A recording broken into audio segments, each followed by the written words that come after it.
It's giving Anbu Black Ops. It's giving Itachi. It's giving Sharingan.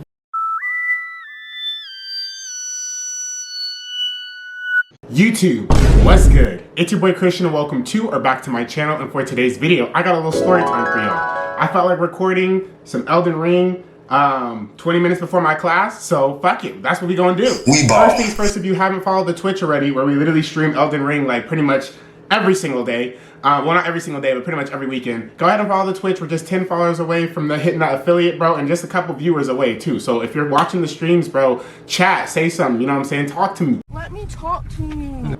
Talk to me, all right? Talk to me. This is a me and you thing, you know what I'm saying? It's a conversation. No Zeus Network. Anyways, go ahead and follow the Twitch if you feel inclined to, bro. We're just 10 followers away from the affiliate, bro, and we're just a couple viewers away, bro. It'll mean the world to me. We're gonna do full streams on the Twitch only and just strictly videos on the YouTube once, you know, that happens, bro. So go ahead and follow the Twitch, bro.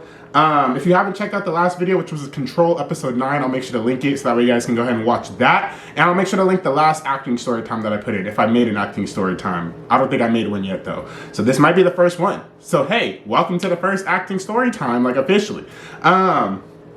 Anyways, let's get into it, bro. Let's get into it, bro. Like I said, I only have 20 minutes to do this before I start getting ready for class, bro. So first things first here, make sure you guys go ahead and subscribe, like, comment, share the video with your friends. And now let's get into Elden Ring, bro. Let's get into Elden Ring. So I just felt inclined to tell y'all this story, bro. Look at me. Y'all see me. Y'all see my character. It's giving Anbu Black Ops. It's giving Itachi. It's giving Sharingan. You know what I'm saying? You bitches could never. That's what it's giving. Anyway, child. Let's go ahead. First of all, I do not like doing things at night in this game since they have these big ass bats flying around and shit. Don't nobody want to fight none of that, alright? Don't nobody want to see none of that. Don't nobody fight none of that, and don't nobody want to see none of that, alright? So we're not going to do that, bro. Secondly, let me go ahead and get all my things set up so that we can just get started into the story time, bro. If anybody that does watch this, that, you know, that is watching this, that used to act with me, bro, we all grown now, bro. It's just a funny ass story time now. There's nothing serious, bro. We all grown. But yeah, I just wanted to tell y'all because I look back at it now and it's actually kind of funny, bro. This story, there you go. This story basically takes place back when I was a wee little lad in theater. And we were coming up on like what? I don't know what show this was for me, bro. I've been in like so many damn plays, bro. I can't even tell y'all right now. I can't even count how many like productions and plays I've been in. Surprise, motherfucker! I forgot y'all motherfuckers is right there too. I can't even count to y'all how many productions or plays that I've been in. But just know it's been a lot, bro. Just know it's been a lot. So this happened back. I'll just make an estimated guess and say it was like play what, like 20, 22, 23. It was a lot of plays, bro. Mind you, I've only been like supporting or you know, supporting cast member or you know things. No. You motherfucker. That's for hitting me with that bitch ass sword. That weak ass sword. So mind you, I've only been like like, you know, assistant or, you know, part-time cast member. You know what I'm saying? I was never like, I hadn't had a full lead after my first play as Beauty and the Beast. As the Beast in Beauty and the Beast, excuse me. Which I told y'all a little bit about in my Valentine's Day story time, which if you haven't seen that, go ahead and watch that one too. But yeah, bro, so this took place in like my 22nd show back in children's theater. Yeah, bitch. You see how my wolf gonna ride for me? You see how my wolf gonna ride for me? Look at you over here. What you was gonna do? Oh, damn. They took him out. Okay. Oh, wait, no, we got more over here. But yeah, so this took place way back then in the children's theater. I think it was play like 22. I can't remember exactly, bro. I've been in so many damn plays, bro. And I had only been in one lead. It was the Beast and Beauty and the Beast. So your boy was itching for another lead role. Your boy was wondering like, so when was my next lead role supposed to happen? You know what I'm saying? Like, you know, I felt like it had been a minute. We had done so many damn shows, so many musicals and things like that. And I never. Here's the thing with me, real quick, y'all. I never can ever for some reason fit the part for anything. You know what I'm saying? I was always too big. I was always too this or that. You know, I didn't look enough like this character. I couldn't sing like this character. I couldn't sound like this character. So it was always just some BS as to why, you know, I was always kind of missing out on lead roles. Which now, as a 22-year-old actor, it's like one of those things where it's like, it is what it is, bro. Now I kind of just look at it as like, you know what, the role is probably not meant for me anyway. And sometimes, bro, you'd be surprised. A lot of the times, the roles that they be trying to give you are really not meant for you. You know what I'm saying? And there's nothing wrong with saying that. Oh, I know why I went back here, so that way I could get my wolves back. But yeah, bro. So sometimes you just gotta know that it's just not gonna work out in your favor like you would like it to. And also, sometimes the role is just not meant for you, bro. You may think the role is cool at first, and then you get it, and you're like, hold on, I only have like 4 or 5 lines, bro. Like, I'm not trying to do that. You know what I'm saying? That's respectable. I think a lot of people need to start respecting when people say, like, you know what, this role is not meant for me. I was expecting a little bit more. This is, you know, it's not really giving what I thought I was going to give. You know what I'm saying? And sometimes they kind of just tell you in show business to kind of just suck it up, like you got what you got. But nah, why settle? You know what I'm saying? If people can leave movies and things like that for not having a big enough salary, then you can for sure leave a little play for not having a lead role. I know that's right. So anyways, I never left the play or anything like that. I just was itching for another lead because it had been a minute since I'd been one. And I remember chatting with my acquaintance at the time that used to be my best friend, but now they're an acquaintance. Stop the cap. Stop the cap right now. Stop the cap. And I remember chatting with them about it, kind of just, you know, rambling and ranting off about it. And we were kind of doing, I think we were breaking down another set from like our last production or play or something like that. The fuck? Oh. We were breaking down the set from our last play. And so, you know, I was right there with the director and shit like that. And so I was like, why not? You know, let me throw a little bit of a little hook out there and see if they take it. You know what I'm saying? Let me throw the line out there, see if they grab the hook, and I can sink them in. You know what I'm saying? So I told them, I'm like, look, it's been a minute since I've been a lead. Like, you know, they were asking, like the person directly asked us, like, hey, how can we start making people feel more included with getting lead roles? Because they felt like at the time our theater only had so many people and so many people were getting the leads. A lot of people were kind of getting a little frustrated about it and kind of getting a little, you know, which is rightfully so, you know what I'm saying? You know, imagine going to a place for acting there for so many years and you're only getting supporting roles or you're only getting so many roles and you're like, well, damn, when is it my turn to have my time to shine? You know what I'm saying? And I can't already speak for that because by this time this was happening, I had already been the beast. But I definitely was like 1 and like 20 versus like a couple other people at my theater too. So yeah, so that's basically what like a big thing of it was. So she was like, you know, so what can we do to help make people feel more included? And the first thing I said was, well, I think we should start giving out, you know, the leads to different people. Because I feel like a lot of the times the same people will play the lead roles over and over and over again. I think that's what makes people feel discouraged to wanting to sign up for more plays or more roles and things like that. Or for even wanting to just branch out in general. You know what I'm saying? Because some people are like, you know, well, what's the point of trying harder? Or what's the point of auditioning harder if I'm just going to be put as like, you know, ensemble number 1 or ensemble number 5? You know what I'm saying? Mind you, we're a children's theater. We're not like a full production, like, high school musical type theater. But we still, you know, we took this shit very seriously, you know what I'm saying? A lot of us felt like this was our way to really shine. So, me, I'm sitting here like, you know, I haven't been a lead since I was like, what? Like, 10? You know what I'm saying? 10, 11? I've been acting there since I was 8 years old. So, I hadn't been a lead for a fat minute, you know what I'm saying? So, I was itching for one. So, I told her, I was like, you know, well, what's the, you know, what is the next play that we're going to be doing? And so the next play that we were going to be doing was The Hunchback of Notre Dame. And granted, for me,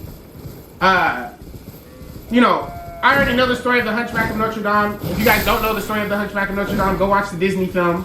All right, but you know, The Hunchback of Notre Dame is obviously like, you know, they're not the most physically.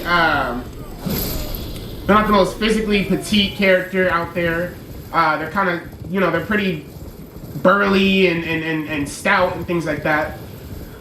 So, it's not like I didn't have the look to play Quasimodo. But I definitely wanted to, you know, make sure I auditioned and things like that. And also, with my skills as, you know, the Beast and things like that, definitely spoke for itself. It's not like I sat there and was like, you know, like, hey, I haven't been the lead in a minute, so like, can I have it? You know what I'm saying? I was making sure to plead my case as to why I hadn't gotten the lead in a fat minute, but I also wanted to make sure I emphasize the fact that I do, I still obviously want to audition for it, and obviously it's not like I'm sitting here gonna like just ask them for the role. So a couple weeks go by, and then auditions for the Hunchback happen or whatnot, and we auditioned. I killed my shit, obviously. You know what I'm saying? I cleared that bitch. Oh, now that's how you clear a bitch. I don't know who that hoe is, but you can. Word to Santana, you know what I'm saying? That's how you clear a bitch. So I did it, you know what I'm saying? I cleared that hoe. And then, we got the cast list came out the next day of who was on the list, and I saw my name. I'm like, okay, period. You know what I'm saying? And then on Thursdays after, the list comes out, Thursdays would be the day of like, it would be casting day. You get the role that you're in, you get your script, all that kind of stuff. So once Wednesday, I was super happy to be cast because I think the play before that, or a couple plays before that, I wasn't casting it. That was the first time I was not actually cast in one of the plays at my own children's theater. So,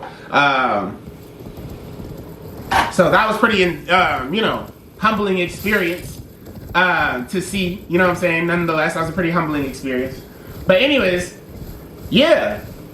So I freaking we go to the thing the next day on Thursday. We go to the little casting meeting or whatever.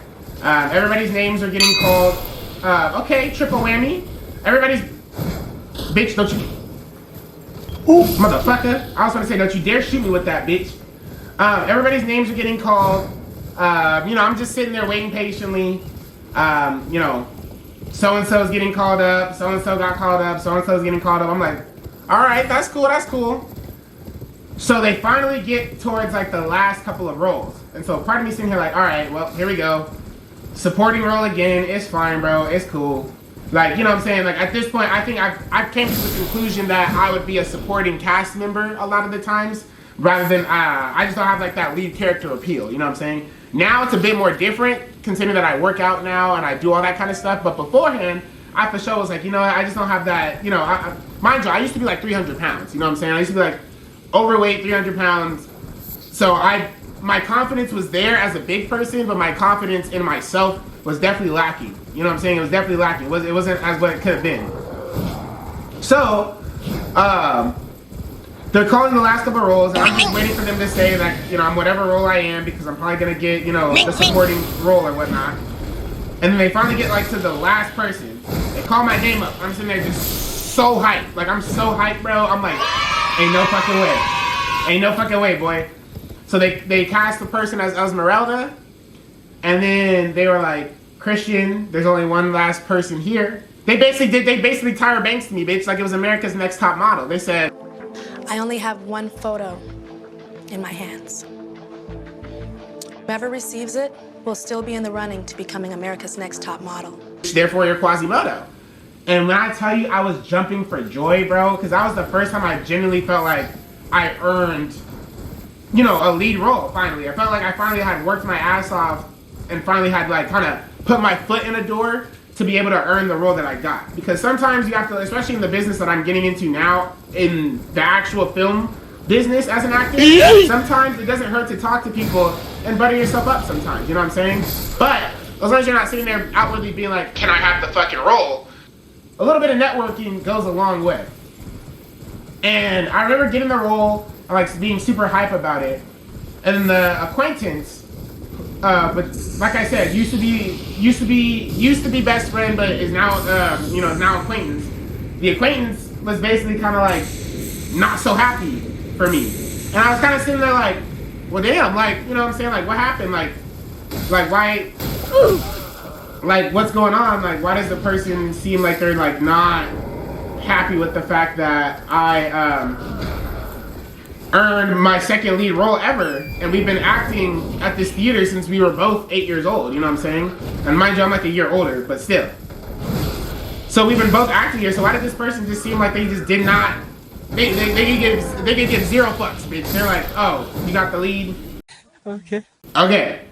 And I forgot what it was exactly and where we were, what the context of the situation was or what we were talking about. But I distinctly remember we were like at a party or something like that. And I forgot how we even got on the topic, but I think we talked about just like roles in general and like what roles we wish we had gotten in plays, what roles we didn't get in plays, or like what roles we didn't want in plays and things like that. And so I was just basically saying, like, honestly, like, all the roles that I did want, I'm kind of glad they went to the people they went to, because maybe I don't think I could have been able to, you know, do that role or something like that. But I remember being, like, distinctly hyped about the fact that I got my role as Quasimodo, because I genuinely felt like I worked my ass off of that. Like, that was the one audition where, like, I decided to go with a different voice. I decided to really, like, up the character, up the ante, really add some emotion in that bitch, like, really give it my all. You know what I'm saying? Your boy wanted to be a star, okay? And I still do want to be a star. And we will be. Alright, superstars? That's your guys' little channel name. So, I distinctly remember them saying, at some point, they were like, well, yeah. I was like, I worked my ass off to get Quasimodo. And they were like, well, yeah, after you, like, basically asked, the person for it. And I was like, and they were kind of just joking. And they said, oh, I'm just kidding. Like, you know, I'm just playing. And I'm kind of like, I laughed it off. I'm like, okay, that's that was a little kiki. That was a nice little kiki. But in my head, in the back of my mind, I'm like, what do you mean I asked? Like, what do you mean I asked for the role? What do you mean I asked for it? What does that mean? What does that mean to ask for a role? You know what I'm saying? Because one thing about it, and two things for certain about me, is that I will never grovel or beg for any sort of anything. You know what I'm saying? Maybe a couple things, probably from like, parental standards. Maybe I'm saying like, obviously if a bitch needs some fucking money to do his laundry, then of course I'm gonna ask my mama for some money for some laundry. But I'm talking about, one thing about me is that a bitch will never have to beg for a role or any sort of job that has to do with acting or anything like that, because I've always wanted to pride myself on working my ass off to get that role. You know what I'm saying? So it was a little disheartening to know that they basically thought and assumed, and basically like, even though they were there and they heard the entire conversation, for them to basically like kind of sit there and assume like, oh, you asked for your role, that's the reason why you got it, was disheartening. You know what I'm saying? And that's like the first time I've ever experienced kind of like, that's the first time somebody actually told me like, well, maybe the person's kind of jealous of you. And I was like, well, what does the person have to be jealous of me of? You know what I'm saying? Like, I ain't got shit. You know what I'm saying?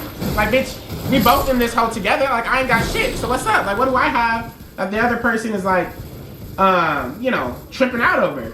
And sometimes I have to realize that just because I may have things sometimes materialistically, I wouldn't say I had the worst kind of childhood or things like that, worst things like that growing up. I had a lot of things materialistically, but also I forget that I also have a lot of genuine support behind me. And sometimes it's hard, sometimes it's easy to overlook the genuine support you have because you're so constantly worried about who's not supporting you or who you're supporting and who's not supporting you back. But sometimes you kind of just have to look at it like this, like, fuck the people that aren't supporting you. Fuck the people that don't truly think that you earn the shit that you earn. And focus on the people that do feel like that. Focus on the people that do actually give you that time of day. Those people that do tell you like, you know what? I'm so happy that you auditioned. I think that was super dope. I think you definitely, no one else could have played that shit but you. Those kind of people are the people that you want in your life. Because the people who you keep asking for constant validation or constant whatever, may not even have the best intentions at heart when they're trying to give you the constant criticism or validation and things like that. And that was one thing I really needed to learn as a performer, and that's one thing I'm glad I have learned now as a film actor, is because one thing about it as well is that in film, oh bitch, motherfuckers are for sure not going to support you in what you do. All right, so I think that was my first real humbling experience of dealing with somebody actually being a little bit, or sounding like a little sort of like they were kind of like salty for me. You know what I'm saying? I don't like to call people jealous because, like I said, I personally do not have anything for me personally that I can think of that I have for someone to be jealous of. You know what I'm saying? I live this life, I walk this earth, I do everything else like everybody else. You know what I'm saying?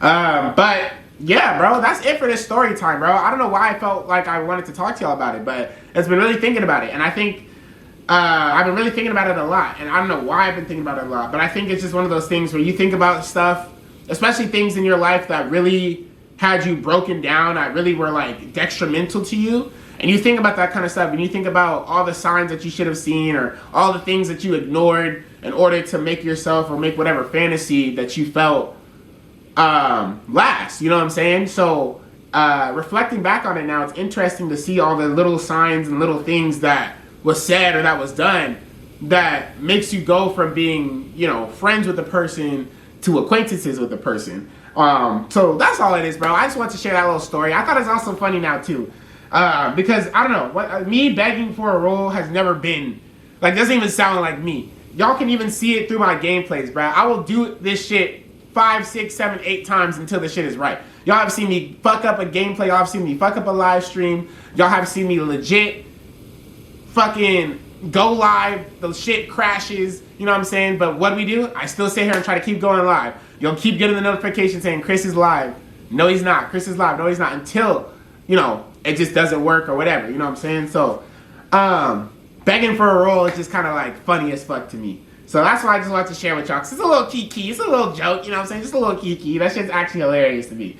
But anyways, y'all, I hope you guys enjoyed this little story time. Sorry I didn't really do much in Elden Ring. The focus was more on the story time rather than the gameplay. But we are going to get some Elden Ring gameplays in here soon. I need to find some more bosses to fight so I can actually record them hoes. You know what I'm saying? Problem is, I keep running into bosses in this game after the stream, or like, you know, after I'm done recording and shit. So it's like, bruh, where were you at like 30 minutes ago when I was trying to sit here and record? But anyways, y'all, thank you guys for joining. I will see y'all in the next video, and I'll see y'all in the next live stream. Don't forget to like, comment, subscribe, share this video with your friends. Check out episode 9 of Control, and follow the Twitch, and I will see y'all in the next one. Peace. I'm a fucking star, so you know I need my space. Tell her how to audition, before she in the backstage. And you ain't directed shit, so get the fuck up on my plate. And bitch, watch that fucking tone before you end up in your grave.